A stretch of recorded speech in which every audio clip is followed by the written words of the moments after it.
Okay, so I live in Tucson, and I came up here, and I really love that Tyler put this together because there's always this, I think, hanging question of when you get people together in a physical location, like what unique things can you do that you really can't get on the internet? And so I was really excited to get to kind of see what other people had come up with and what everybody's thinking is, and like this is super, super cool for me. Should I talk louder? Is that okay? So Tyler kind of ruined it, but we're kind of going to play with this back and forth concept. So when Tyler pitched this idea, he was sort of suggesting problem solution. So I am all about Redux. I'm like 100% Redux. And it's basically everything that comes from the API I think goes in Redux. I don't have any like personal debates in terms of it, and I think it works in tiny applications and big applications. But the problem with Redux in terms of the first topic I want to talk about is sort of the boilerplate. Right? So when I started developing React and I got into Flux and then into Redux, there's this sort of feeling that I'm spending all my time writing actions and reducers and routing infrastructure code and fixing typos, and like there's a lot of boilerplate and it's really powerful, but like that was the first problem that I wanted to go after. So one of the things that I do that we're going to open up is one of the things I play with. Look at that. Is with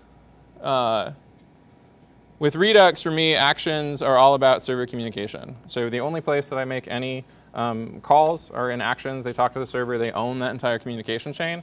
And one of the things that I noticed as I kept writing actions was they all look the same. And so Jess pointed this out. It's like this server communication code feels just like this other code, except with these little tiny sort of differences, right? And then that happens over 30 files, and it's like, why do I have to keep writing this? Like, what do we do about it?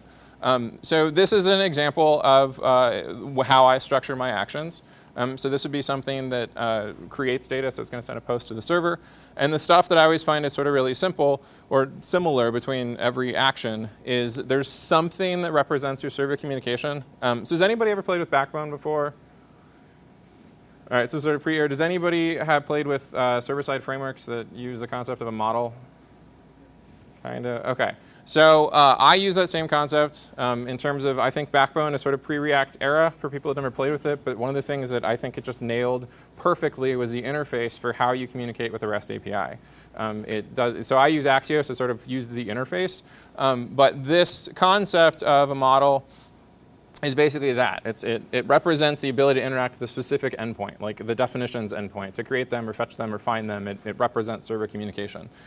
So all the actions, once I kind of shoved all that into a model and said, this is my like REST abstraction tier for APIs, then all of my actions suddenly snap down to what model am I representing with, basically what endpoint do I want to talk to, what am I doing, am I saving data, fetching data, and then it just becomes a question of once the action gets created, there's a sort of optimistic update that tells the application, I'm creating this, I'm trying to fetch this, something's about to happen. And then when the server call comes back, it either succeeds, and I can dispatch an action that says, hey, here's the data I got back from the server, or something goes wrong, and I can dispatch an action that says, hey, I was trying to create some data, and there was a problem. Right? So all of these actions look the same except for a handful of pieces, which have to do with what endpoint am I creating with, am I talking to, and then what sort of state do I want to associate with these actions that I'm emitting. And even across like creation, if I'm deleting data, there's the same structure. Grab a model, call an action, something happens and emit some data back. So one of the things that I started about 1.5 years ago was this was sort of like the first problem that I was trying to sort of tackle, was all of this like massive amount of boilerplate. And so in this application, so Tyler was kind of poking fun at the fact that this looks nothing like anybody else's app in terms of structure. So Tyler's entire application is like this. I don't know how to zoom in on a folder structure. But basically, like this is Tyler's application, right? And then I shoved it inside like a bunch of folders and outer container that deals with other problems. So this concept of model, right, is one of the things you can do with conventions is once you associate one, and you don't need frameworks for this, like I've talked about how to convert Redux code into conventions, and you can completely change them and customize them, and it's actually like pretty simple. But for the approach that I use, I don't assign anything. So just based on the name of the file, so this is like user, there's just basically an empty file, and that assumes a bunch of behavior. Does anybody know how to zoom in on the network request? Or maybe I can just change my display. Zoom in on it. Can you? Yeah, you can. Just like a web page. Whoa, learning so much. Pop it out in full screen too. Wow. How do I move this? Okay. All right, so that's kind of, let's say, the structure for actions. So one of the things I do with that once I wrap up all these conventions is like this user file doesn't have any data, but based on those conventions and the boilerplate I don't want to write, it gives me the ability to automatically like inject actions at runtime based on conventions. So I could find that user and I could say, hey, I just want to invoke the find action and you should go fetch all the users, and you can see it gets converted to a call to the /users endpoint. So that exists, and then there's lots of other actions that get automatically created because boilerplate is awesome. And so you can see there's actions for creating, destroying, finding a bunch of stuff, getting data, updating data, and that's super fun. And the other thing is in terms of reducers. So can I zoom in? That doesn't zoom in. So reducers, this is like the other like big topic in Redux, I think, is sort of how do you organize your code, right? So one notion is you can create reducers for like storing definitions by term or comments by post, right? And there's this tendency to sort of blow reducers out, and just like every aspect of your code, you need to look at the data. There's like a reducer that represents that. So I use a slightly different approach, which is I only use 3 reducers. And so the boilerplate that I ended up finding that I wanted to create with reducers is basically a reducer that stores questions to the server. So I call it find, but it's all the data I've wanted to find. Let's populate that with something. Here, we'll log in as Dilbert.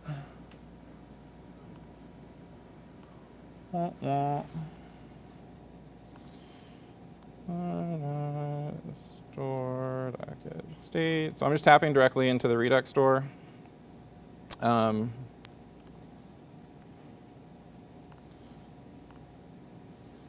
so I fetched data, but I haven't asked any questions. So what I ended up doing is I take that query, and I found it's really helpful to serialize it into like a JSON like blob, and it creates a unique key that represents every question you've ever asked. So, and this is sort of a lead into like the next problem.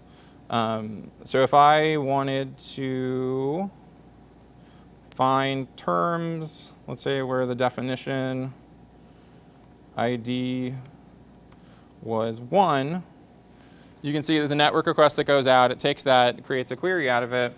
And if we look in the Redux store, there is a unique key that says, hey, I wanted to find terms where the definition ID was 1. And so that means every question I've ever asked, it creates a cache. And so I know that if I haven't fetched the data, there's no ambiguity about do I need to fetch it. It doesn't matter what component's calling it. And so I found that to be like super, super helpful. So, so with conventions in terms of problem, right? So Redux problem is boilerplate. My approach was conventions, because boilerplate is like the foundation of conventions. Like if your code gets so boring and mindless to write, then like let the code write itself is kind of the approach that I take. So with that, the second problem is, so now if you have conventions, you basically don't write actions or reducers anymore, right? So that's kind of where I'm at in terms of that solution is I don't write them. I don't need to. I don't hit a lot of problems that the like common ones don't account for very often. So the next problem, and this is something that Jess hit, and this is like near and dear to my heart. The next problem is, I guess, so this is the first like graphic, right? So you create an empty file, and then it creates a bunch of actions and reducers automatically. So the next thing is now you have a bunch of actions and reducers for free, right? Except now it's orchestration. How do you declare that a component needs a certain set of data, and then how does it go find it? And in a nutshell, that was the most like obnoxious part of, I want to say, Redux is this control statement that's like, okay, go look in the store, and then if this data exists, then give it to this component. And if the data doesn't exist, then you should invoke this action, which goes fetch it. But make sure not to continually evoke that, because as data comes back, the application re-renders. So you would want to make sure that somehow we know if data is being fetched, we don't re-invoke the action. And then when the data comes back, update it, right? And like this boilerplate, there's a ton of it, right? But again, it turns out that it's the same thing, like every single time. And so what I ended up doing was I took all of that concern and I wrapped it into a higher order component or a decorator, however you want to call it. And this is the association. So now I've got a bunch of reducers and a bunch of actions. And so how do you say I want this data? And then basically it's this sort of control flow. So if I'm asking for, let's say, a bunch of posts, I want you to find the post where the author ID is some ID. If the posts have already been fetched, then just give them to the component. And if they haven't, then I want you to invoke the action that's going to fetch it. You can use conventions to dictate what action to actually invoke. So it makes the network request. Eventually, data comes back. The component's going to re-render. It's going to ask the same question again. The data is going to exist when the component gets it. And this component allows you to make sure that like the call never happens twice. And this combined with using like unique keys for your datas and your reducers means that it can just take this query, serialize it into a key, look at the reducer, say, hey, what is does data exist for this? And so it's a really simple transaction, right? So I found that to be super, super helpful. So, so my example, so that's like the first two problems, right? So problem one is boilerplate, solve it with conventions. Problem two is component orchestration, and in my case, I solved that with a higher order component. You can also think of that like, have people played with containers? There's like tendency. So that is basically a container, but it's like the one container to rule them all, right? It's like it makes containers, basically. So in terms of use, now I thought Tyler was going to go before me. So this is awesome because I totally stole his code. And so I get to pretend like I wrote this. So if I refresh the page in terms of the next kind of topics, you can see that there's these little like loaders that spin. And so you can kind of see the page, there's a delay built in. And so it fetches data, loads in chunks. And so each of those loaders is basically when the first loader hits. The idea is being when I render the application, I don't know what I want to do with it, right? So this is the other problem that I guess I have with React. I don't like having to think about my application as an entirety. There's like a huge cognitive overhead. So I'm always searching for these ways to say, how do I just make a component self-contained, such if I rip it out, there's no effect. And if I add more components, I don't have to worry about, oh, am I fetching this data like up top in some parent, right? So I don't have glyphicons, though. My glyphicons are all naked. I can't figure out how to get them to work at the moment. But so this is the other question, right? So now we're going to get into kind of some fun topics. It's probably just an issue with me. I was tweaking a bunch of stuff, and I switched over to Webpack 2, and I was like, why does Tyler's code? I'm like, I'm doing the same thing he is. And my glyphicons are like, no. So they're just little squares. Okay, so that's the first two problems, right? So now if we can use that as a foundation, then we get to talk about some more interesting application challenges. And so the first one is these loading spinners. Right? How do we find out the data is being fetched and then show these spinners and display them? And what I got in the habit of doing, let's go to dictionary. Okay, so my component, this is pretty much copy-pasted from Tyler's original component. It has a bunch of stuff, and then it renders something, right? And so my approach is like, I love the purity of React. So is there some way to just be like, stay pure component, and then as an afterthought be like, and here's your data, right? Like, where's it coming from? So this is just like a pure React component, and then I was like, oh, hey, I need terms. So I'm going to slap on this decorator and give it, say it's going to get the terms, right? And so in terms of rendering the loading experience, this is like, this little tidbit we're going to talk about, I royally screwed up the application for like in architecture at work because I built in a flaw where it had no ability to understand the difference between a 404 and like a loading experience because the data wasn't declarative, right? Like it somehow had to know that like data was being fetched. And so, so you know, this is like This is a big lesson learned sort of for me. So to kind of explain the section, I'm actually going to turn on the Redux dev tools. All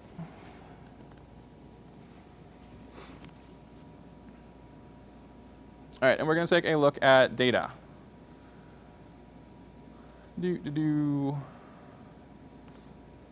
Nope, not that. Has anybody not seen these before?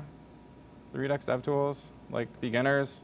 Okay, this like Dan Abramov gave his presentation and showed the dev tools, and it's like a whole different talk. And like it was one of those things I've never seen like in my life in terms of unique value. And I immediately was like all into Redux. We're gonna go to this one. Okay, so the next thing I kind of want to talk about is when I'm emitting actions in sort of Redux, instead of just emitting data, I end up putting this container on it, because my sort of approach is that React is easiest if it's all data driven. If everything it needs to know about data is just passed down and in that data container, if it's like self-describing, then like React is so trivial and amazing to work with.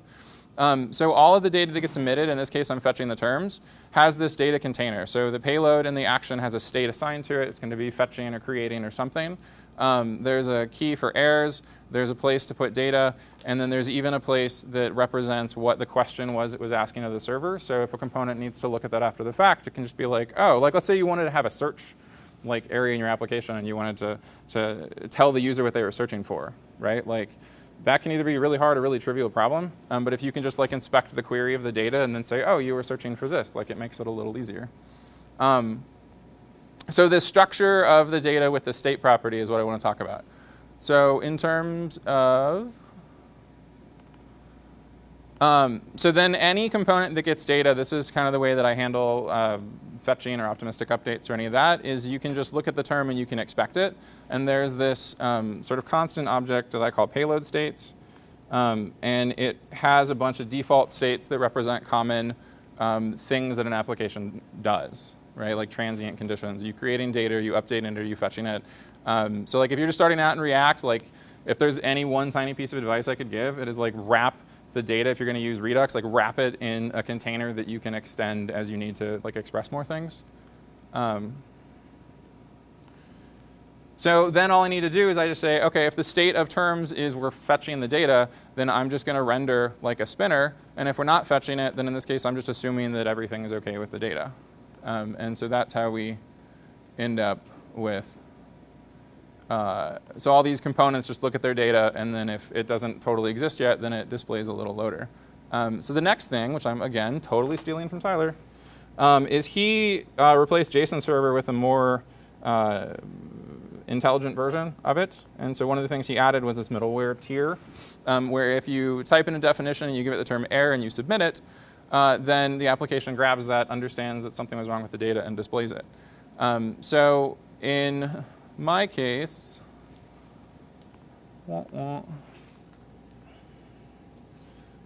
no, I forgot what component that actually is.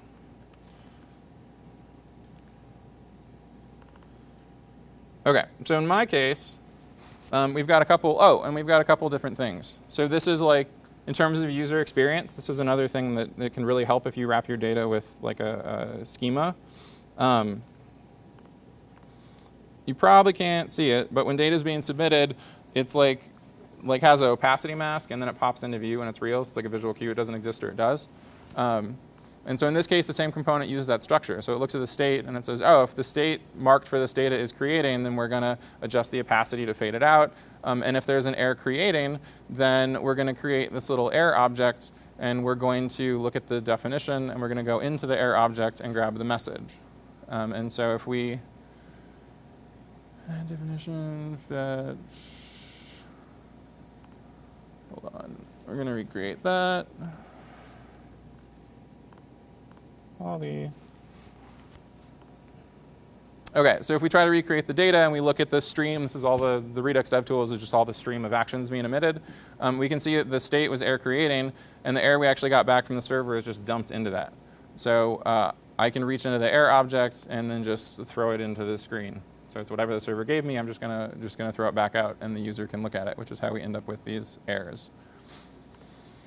So the last kind of topic and a half in terms of piece I wanted to talk about, let me just drink this, is network requests. So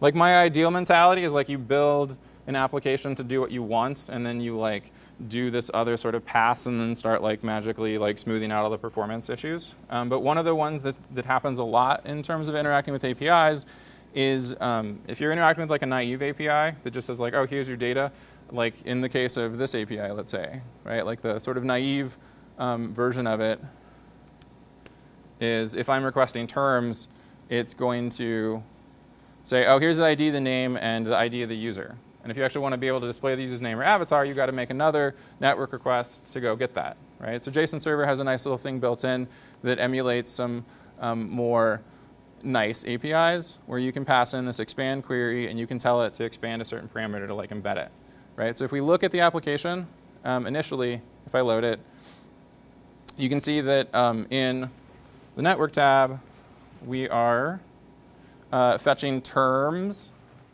which are the things we just looked at, and then it has to like display like Alice, like who wrote the term, who created it. And so in order for it to do that, like there's Alice, there's Dilbert. In order to do that, now has to make another network request, right? So one of the things we can do, this is like half the solution, is we can modify our network request, right? So we just showed an example of it with expand. So we could modify the query, and now it tacks on expand user. And if we looked at the network request, it actually is, the request is embedding the user object, right? Except the application's still going out and refetching, right? And so this is another like interesting aspect of Redux, is I found it works best when everything's flat. And so if I have like a reducer that keeps track of all my queries, one that keeps track of everything like by ID, but different reducers for everything, that if I want to know comments, I'm going to go ask the comment reducer. I'm not going to ask the term reducer and then have like a term comments reducer, because that just gets to be like a mess. I can't figure out how to scale it. So one of the things that I found is really helpful is I just look at the reducer that I actually care about. So in order to do that, the sort of magic trick here is that if you set up the right, where are we? So depending on how you want to set up your applications for structure, if you provide some way of saying, oh, hey, you might have some fields, right? And I'm going to give you some association. So in this case, I'm going to say that when terms come back, occasionally there's a field called term, and it's going to be an actual other model. It's like nested data. And I want you to map that to the actual term model. Or it might have a user field embedded in it. And in that case, you should map it to the user. Has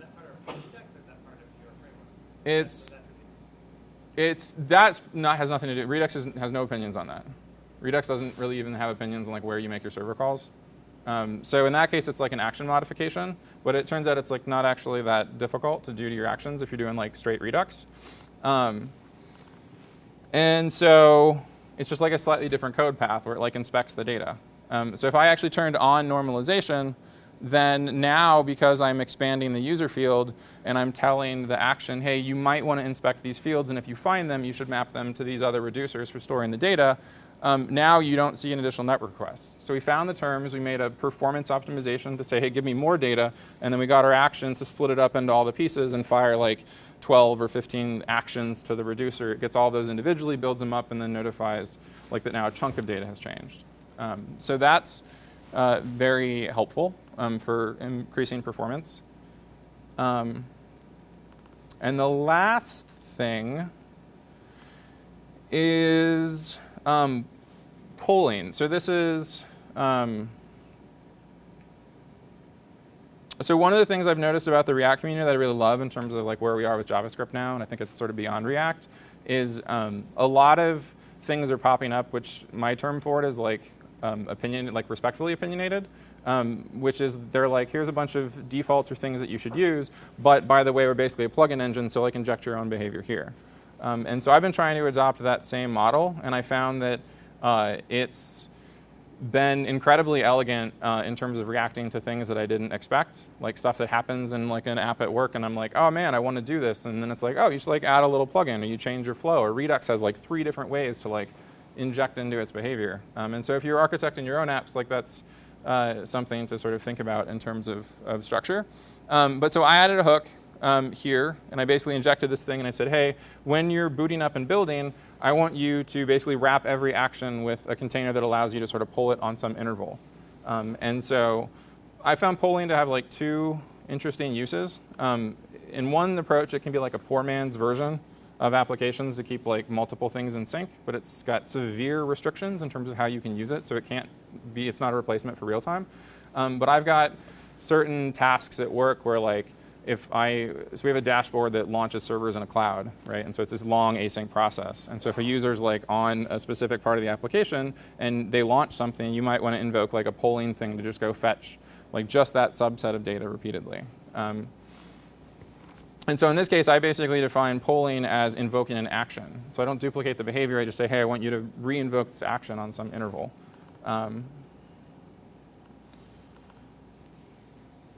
So in this case, what I'm doing was taking that polling behavior and creating something that looks a lot like the actions, where I say, oh, hey, I want to tap into the polling functionality, and then we're just going to invoke the definition, and we're going to find it. And this has been super helpful. This is like another thing why that container can be really useful.